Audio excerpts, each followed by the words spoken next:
pembelajaran dan penilaian. Sebagus apapun cita-cita kurikulumnya, setebal apapun dokumen kurikulumnya, serumit apapun Bapak Ibu menaksirkan CPTTP-nya, ujung-ujungnya kualitas implementasi kurikulum dilihat dari praktik terbaik pembelajaran dan penilaian di ruang-ruang pembelajaran. Itu dirasakan, itu terjadi, itu dialami oleh murid, bukan hanya diceritakan oleh Bapak Ibu. Nih esensinya. Jadi esensi dari setiap pergantian kurikulum terjadinya praktik terbaik pembelajaran dan penilaian atau asesmen di ruang-ruang pembelajaran, boleh dalam kelas, boleh di luar kelas, itu intinya. Nah, yang kedua Bapak Ibu ya, yang paling penting tugas Bapak Ibu itu ketika mengimplementasikan kurikulum dalam bentuk pembelajaran, dalam bentuk assessment, fokus pada esensinya, bukan fokus pada make up-nya. Beda. Misalnya ketika Bapak mau desain RPP, nah kalau di K13 kan RPP, nah kurikulum Merdeka nanti RPP plus jadi modul ajar, maka Bapak pegang itu esensinya. Esensinya pembelajaran itu satu, ada tujuan. Esensinya Bapak ngajar punya tujuan tidak? Punya. Simpan tuh tujuan itu di RPP. Nah yang kedua, nah, di kurikulum Merdeka dikuatkan sebelum Bapak berjalan-jalan sama murid mencapai sebuah tujuan, tujuan pembelajaran gitu ya, maka Bapak harus knowing learner, kenali murid sebelum pembelajaran, kenali knowing learner.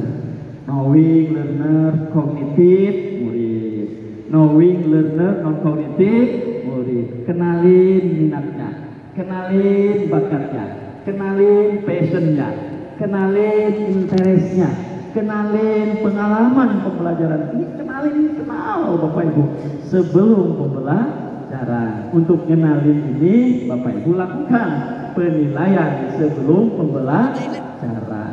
Salah satu tujuannya diagnostik. Jadi salah satu tujuan penilaian sebelum pembelajaran diagnostik. Jadi kenalin dulu itu tuh. Nah di kurikulum Merdeka ditekankan itu. Jadi satu, kalau dibikin rencana simpan untuk tujuannya. Yang kedua, doing, knowing learner dengan melakukan penilaian sebelum pembelajaran. Jadi ada yang komponen yang pertama RPP itu yang esensi, ada tujuan. Yang kedua ada assessment, ada penilaian. Yang ketiga ada aktivitas untuk mencapai tujuan. Aktivitas itu apa? Pembelajaran. Nah ini pembelajaran itu di kurikulum Merdeka, metodenya, pendekatannya, modelnya, gayanya, stylenya. Bapak Ibu diberi ruang untuk memilih, untuk menentukan. Jadi banyak cara, banyak variasi. Tidak lagi fokus ke satu cara, tidak lagi fokus ke satu metode, tidak lagi fokus ke satu model. Di kurikulum Merdeka Bapak Ibu diberi ruang, diberi keluasaan gitu ya. Nah ini adalah kesempatan yang baik bagi Bapak Ibu. Kalau dulu Bapak Ibu merasa terbelenggu itu ya, nah sekarang dibuka ruang-ruang itu. Silahkan Bapak Ibu merumuskan tujuan pembelajaran secara mandiri, membangun alur tujuan pembelajaran, melakukan teknik dan cara asesmen, melakukan model-model pembelajaran yang menurut Bapak Ibu pas. Silahkan, pemerintah hanya memberikan guidance tuh kemerdekaan. Jadi RPP itu esensinya ada tujuan, ada aktivitas untuk mencapai tujuan dari pembelajaran, dan yang ketiga ada asesmen atau begitu esensinya. Nah, yang menurut saya fokus di sana, karena kalau Bapak jatuh lagi fokusnya ke tidak yang non esensi, nanti Bapak akan sibuk dengan administrasi. Yo, pengawas semua itu berjuang ini untuk menyederhanakan pekerjaan guru agar guru itu fokus kepada substansi. Jangan sampai energi guru habis 90% untuk administrasi. Sedih kita kalau begitu. Ya, kita ganti kurikulum juga, jangan sampai energi ibu habis di administrasi. Ini Bu Ijah ini teman saya sudah cukup lama ya, insya Allah ya memahami bahwa beri ruang. Yang penting kontrol esensinya. Selama esensinya tercapai, selama esensinya berjalan dengan baik, dukung guru-guru yang punya kreativitas. Ini harus kita lakukan. Jadi baik pengawas, baik dinas juga harus berubah mindsetnya. Kalau dulu dinas pengawas banyak memberi larangan, banyak memberi aturan-aturan yang membingungkan, berubah. Beri guru banyak pertolongan, itu kuncinya. Baru kita akan berubah. Jadi Bapak Ibu mari ya, di Depok ini saya yakin pengawasnya insya Allah ya selalu memberi pertolongan kepada Bapak Ibu ya, bukan menakut-nakuti ya. Yang kedua nih, ya pembelajaran adaptif tadi itu. Ya ini dalam kurikulum Merdeka disebut pembelajaran berdiferensi. Ya di bahasa saya 2021 saya tulis pembelajaran adaptif dalam bahasa kurikulum Merdeka berdiferensi. Ya simple teorinya. Anak itu berbeda. Karena anak itu berbeda, knowledge awalnya beda, passionnya beda, interestnya beda, minatnya beda, bakatnya beda, pengalaman belajarnya beda. Masa iya sih disamain caranya kan gitu? Maka sekarang kasih cara yang mengadaptasi keperbedaan, keberagaman murid ini berbeda. Bahasa saya adaptif, mengadaptasi keberagaman murid. Berbeda prosesnya. Ada anak yang gaya belajarnya kuat dengan visual. Gimana ya kira-kira memberikan metode pembelajaran yang bisa memperkuat potensi mereka. Ada anak yang kuat dengan listeningnya. Gimana ya kita bikin kondisi lingkungan gitu ya, situasi sosial anak bisa maksimal dengan penyelenggaraannya. Ada anak yang sukanya beraktivitas, gitu, yang reading, yang itu pasti kita coba. Tidak boleh satu cara untuk semua anak. Semua anak beragam. Jadi bahasanya satu anak, satu kurikulum itu ideal. Bingung ya? Satu anak, satu kurikulum ya. Satu anak, satu kurikulum. Ya, pelan-pelan kita akan ke sana. Karena sekarang eranya tidak standarisasi, tapi customisasi. Itu dalam bahasa pembelajaran personalisasi. Gitu. Nanti kita bicara tentang itu. Tapi simpelnya ya, anak itu beda. Masa iya kita pakai cara-cara yang sama kan gitu? Maka ibu lakukan adaptasi pembelajarannya. Nah nanti di assessmentnya juga lakukan adaptasi. Ini sekilas nanti masih ke dalam. Yes ya, holistic. Klaim kurikulum Merdeka itu holistik. Artinya apa?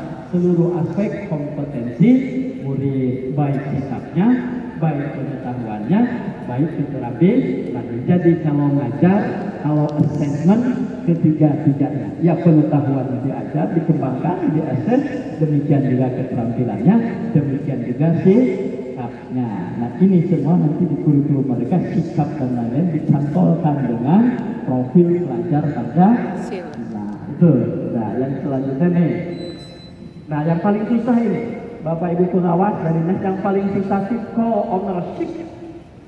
Ini saya risetnya agak lama mikirnya. Rupanya kegagalan setiap kurikulum, baik 84, baik 94, 2004, 2006, 2013, disempurnakan agak ekstrim di 2016, kemudian kurikulum darurat, ya kalau saya analisis, gagal membangun co-ownership. Artinya apa? Gagal membangun co-ownership harusnya siswa, guru, kepala sekolah, pengawas, dinas, orang tua menjadi pemilik dari kurikulum dan pembelajaran. Itu tugas. Kalau guru merasa memiliki pembelajaran, kalau siswa merasa memiliki pembelajaran, kalau orang tua merasa memiliki pembelajaran, maka hal-hal yang lain susah, maka bisa jadi mudah. Tugas terbesar dari setiap kurikulum, tugas terbesar dari setiap pembelajaran, bagaimana menjadikan pembelajaran ini milik murid, murid merasa memiliki dan pembelajaran. Orang tua merasa memiliki pembelajaran, guru merasa memiliki pembelajaran. Itu yang susah. Kalau ini berhasil, maka kurikulum apapun akan mudah perjalanannya. Kalau ini nggak dibangun, gonta-ganti menteri, gonta-ganti kurikulum, tidak bisa Jasmine akan berhabis. Jadi bangun co-ownership, rasa memiliki terhadap pembelajaran, terhadap kurikulum, terhadap ini tantangan terbesar dalam setiap implementasi kurikulum. Dan yang keempat terus belajar. Jadi Bapak Ibu kalau ngajar beda dengan dulu. Kalau dulu ngajar itu transfer ngasih pengetahuan sebanyak-banyaknya, ngasih informasi sebanyak-banyaknya, ngasih data sebanyak-banyaknya, ngasih fenomena sebanyak-banyaknya. Meskipun itu belum tentu diperlukan, tergeser sekarang. Jadi tak ngasih, tapi bangun semangat dalam diri murid, terus belajar. Mulainya dari mana? Satu, guru yang hebat zaman sekarang adalah guru yang mampu satu menumbuhkan kesadaran dalam diri murid. Oh, belajar itu penting. Ini yang paling penting, bukan transfer knowledge, bukan metode pembelajaran, bukan gaya style, bukan. Tapi bagaimana murid sadar dalam dirinya, oh ternyata belajar itu penting. Bagaimana dia akan sadar? Bukan dikatakan oleh ibu, hei anak-anak, belajar ini penting. Bukan itu saja, tapi hadirkan semangat belajar itu pada diri Bapak Ibu sehingga murid itu melihat, oh ya Pak Asep itu ya guru yang hebat. Selain sebagai guru yang hebat di Depok, dia punya perusahaan tambang. Pak Asep, oh ternyata ketika dia belajar, Pak Asep ini ternyata punya semangat belajar yang tinggi ya sampai sekarang. Tumbuh kesadaran dalam diri anak, agar anak sadar belajar penting. Maka Bapak Ibu sendiri yang menjadi modelnya, bukan mengatakan anak-anak belajar itu penting ya, yang tidak penting tertinggal, tak hadirkan tuh. Sehingga anak ini punya kesadaran bahwa belajar itu penting. Lalu geser bahwa setelah anak punya kesadaran belajar itu penting, geser. Oh, saya ingin belajar. Geser. Setelah anak-anak berpikir saya ingin belajar, tingkatkan lagi. Anak-anak termotivasi yang tinggi untuk belajar. Setelah itu didapat ekstra yang bukan. Anak menemukan caranya sendiri agar dia belajar efektif. Itu tugas guru sebenarnya. Mau guru itu apapun. Ya, rubah ya. Capek kalau mengajar harus capek itu tapi nggak berubah dalam diri anaknya. Karena kalau anak sudah bangun kesadaran belajarnya, ditanamkan keinginan belajarnya, lalu anak motivasi belajarnya tinggi, lalu anak punya cara sendiri untuk belajar yang efektif. Di sana dampak lain akan melahirkan anak akan belajar mandiri. Ayo, geser dari transfer geser terus belajar tekanan terbesar setiap murid. Yang kedua itu yang meaningful, yang harus meaningful. Berguna. Bermakna itu apa? Secara simpel. Satu, bermakna itu pekerjaan itu yaitu berdampak nyata, bukan berdampak instan. Jadi kalau berdampak nyata, anak akan terus lama hadir dalam beda dengan berdampak instan. Kalau berdampak instan ini anak-anak ini depan tidak terlihat. Ada anak yang senang belajar terus, ternyata nilainya bagus. Ada anak-anak yang tidak belajar, ada yang bagus, ada yang tidak bagus. Tapi setelah selesai ya tidak ada yang salah pun sama apa yang sudah diujikan. Anak tidak bisa mengimplementasikan ilmunya, anak tidak bisa menjawab tes, anak tidak bisa menjawab soal yang baik. Tapi tidak bisa mendapatkan pada situasi-situasi nyata dan kebebasan sendiri, anak tidak tahu itu beberapa insiden. Geser kenapa? Ya, knowledge-nya beberapa data, haknya, sifatnya beberapa data, dia berubah berubah sehari-hari, keterampilannya beberapa. Dia bisa menyelesaikan banyak hal dengan beda ya, pendapat instan dengan pendapat. Saya boleh menjelaskan kamu berarti kurikulum mereka tidak terlalu banyak konten, tetapi fokus konten agar tidak pembelajaran agar harus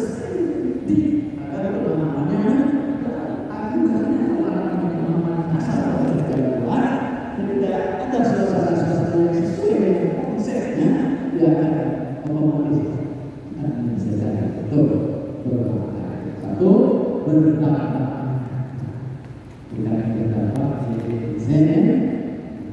Yang kedua bermanfaat. Jangan kita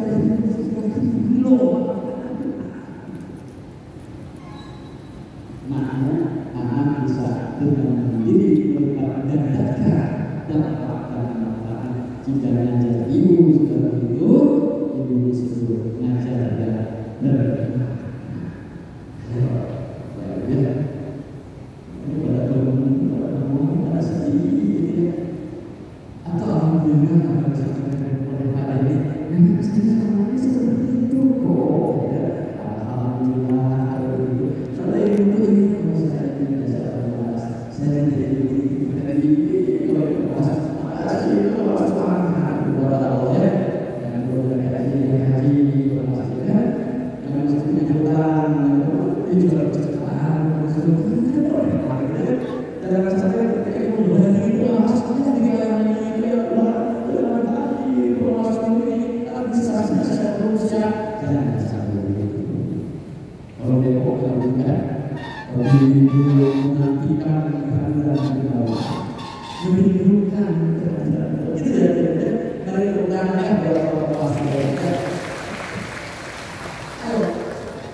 Ini sikapnya juga udah ABK banget kita.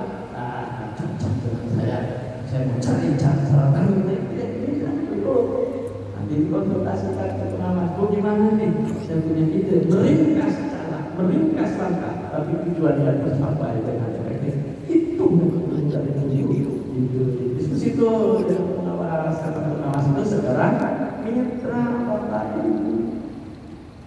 Mungkin namanya aja pengawasi, kayak pengawasi presiden nanti diganti tuh imam namanya, jadi itu mitra atau apa gitu ya, biar kesannya di Bapak Ibu ini ada kehadiran rakyat keren ya. Kalau kehadiran pengawas itu pengawasi aja terus. Oh ya, ini esensi. Lalu selanjutnya, nanti kalau penilaian itu Pak, ya penilaian itu yang paling penting itu nanti perbuatan kita, umpan balik itu perbuatan ya. Kita contoh. Yang kedua asesmen itu kan ada asesmen learning sebagai pembelajaran tadi refleksi anak mampu refleksi itu anak masalah dia tahu apa dia belum tahu apa refleksi itu kalau saya renungkan saya pernah saya ngalamin itu refleksi masalah tapi masalahnya selain dosa-dosa ya anak itu kognitif dia kepengetahuan ke karakter, ya itu refleksi. Guru juga harus refleksi, katanya pengawas juga harus refleksi. Guru yang baik, saya kok ngajar murid dan puluhan tahun, tapi murid kok gitu aja. Pengawas yang baik, saya sudah ngawasin di setiap sekolah undang-undang, tapi kok yang diawasi malah ketakutan terus refleksi semua. Jadi bukan hanya begitu, assessment and learning feedback, umpan. Jadi selama ibu belajar dalam proses pembelajaran lakukan feedback umpan balik yang ini diperkuat di kurikulum merdeka. Jadi feedback. Nah, kalau sumatnya lebih kecil porsinya, tapi bukan tidak penting ya. Tapi kita ingin fokus ibu penguatan penilaian sebelum pembelajaran, penguatan penilaian saat pembelajaran, penguatan feedback dan umpan balik. Ini yang diharapkan. Ya, jadi kalau hasil itu bonus. Coba kan ya, agama apapun kan ngajarin ya bahwa ikhtiar itu harus lebih maksimal ya. Kalau kemudian hasil itu adalah bonus buat Bapak Ibu. Jadi kontennya sekarang penguatan kepada penilaian sistem pembelajaran, penilaian pada saat pembelajaran, feedback umpan balik. Kalau off-learning, otentik, relay, beragam cara. Misalnya tadi kata beragam cara. Tes masih boleh? Boleh tes. Cuma kita tahu tes itu ada kelemahan tes. Kelemahan tes itu kadang psikologis anak, misalnya waktu menjelang tes anak itu panik, anak itu sakit, anak itu kadang ada masalah hubungan, ada masalah keluarga, sehingga harusnya secara psikologisnya itu hadir dengan suasana terbaik. Nah kemudian ada bias dari yang ini, sehingga hasilnya tidak maksimal. Tuh, ada kelemahan, tapi bukan berarti tidak baik. Ada kelebihan dari tes apa? Ukurnya itu detil.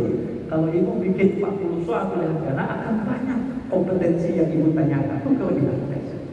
Itu kelebihan tes. Nah, oleh sebab itu sebaiknya yang mana? Mix. Jadi baik tes, baik performa kinerja, baik project itu dikomposisikan, digabungkan semua. Gitu. Jadi semua masih ada kebaikannya. Tidak boleh mereka kalian bisa makan, nggak boleh. Karena secara keilmuan tes pun kuat, ada apa-apa yang bermanfaat. Ya, tetapi kalau kita ingin memotret rekam jejak itu dari tadi, nah ada portofolio, ada kinerja, ada proses. Jadi tidak haram dalam ilmu dan semaju apapun yang lain. Gitu ya. Nah sekarang tes ya.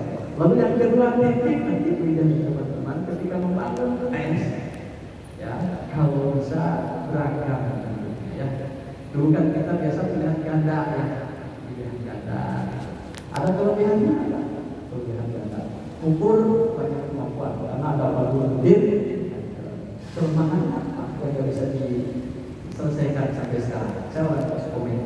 Pilihan ganda yang nggak bisa diselesaikan sampai sekarang itu di tempat. Sehebat apapun pilihan, bikin anak-anak itu nanti pada saatnya penuh dia akan dapat, dan secara statistik punya 25% peluang kena, sehingga 25% bisa dibayar tidak mengumpulkan kemampuan yang sesungguhnya. Ini dilengkapi, disempurnakan, bukan dihilangkan, tidak. Disempurnakan dengan apa? Open respon, isian, gitu ya, uraian. Ayo, terus bisa bekerja sama. Jadi bukan versus, bukan terbilang ganda versus uraian, bukan. Tapi pilihan ganda plus uraian, itu bahasanya ya. Itu bahasanya. Nanti kita coba. Nah ini yang kita harapkan. Jadi tes bukan berarti tidak baik. Nah yang kedua, yang selanjutnya berpikir kita ini geser ya sekarang. Dulu guru itu pada zaman pedagogi, guru adalah senter. Sehingga guru itu selebritis itu sumber informasi dari guru. Kekuatan guru delivery, kekuatan guru ceramah itu efektif. Tapi 100 tahun yang lalu, sekarang ketika informasi begitu banyak, begitu melimpah, guru harus geser. Saya tidak lagi selebritis, geser ke Andra Koki. Ada keseimbangan dulu tuh antara murid dan guru. Nah pemerintah itu loncat langsung ke otak Koki, kemandirian pembelajaran yang secara riset cocoknya untuk orang-orang dewasa. Tidak apa-apa, pemerintah ini mau loncat ke mereka belajar. Oleh sebab itu Bapak Ibu juga harus loncat gitu. Jadi kan pemerintah itu mau loncat nih dari pedagogi, langsung dia loncat ke otak Koki, kemandirian belajar. Dan secara riset itu belajarnya orang dewasa. Tantangan bagi guru-guru SD. Jadi harus saya terima ini sebagai challenge ya, sebagai tantangan. Nah karena autogogi, maka bahasa pemerintah student maka bahasa pemerintah murid selebritis, maka bahasa pemerintah kurikulum pembelajaran dan asesmen berkhidmat pada next, oke, next selanjutnya, next lewat aja ini, next nanti sama Pak Imam ya. Nah ini saya contoh kenapa harus kuat bahasa Indonesia. Dididik dulu. Ini saya sudah sampaikan ke teman-teman Depok ya. Ini guru ngomongnya gini. Anak-anak ya sekarang kita ngobrol lah. Ngobrol. Ibu punya pikiran dulu. Sekarang kalian bikin, ini belum ada ya, ini belum ada. Bikin diagram atau siklus hujannya atau siklus air ini. Siklus air. Itu guru tuh. Bagi anak-anak yang suka baca, kata guru ya, silakan kalian baca. Cari tuh informasi tentang siklus air itu. Bagi anak-anak yang suka nonton gitu, cari tuh di YouTube video tentang siklus air.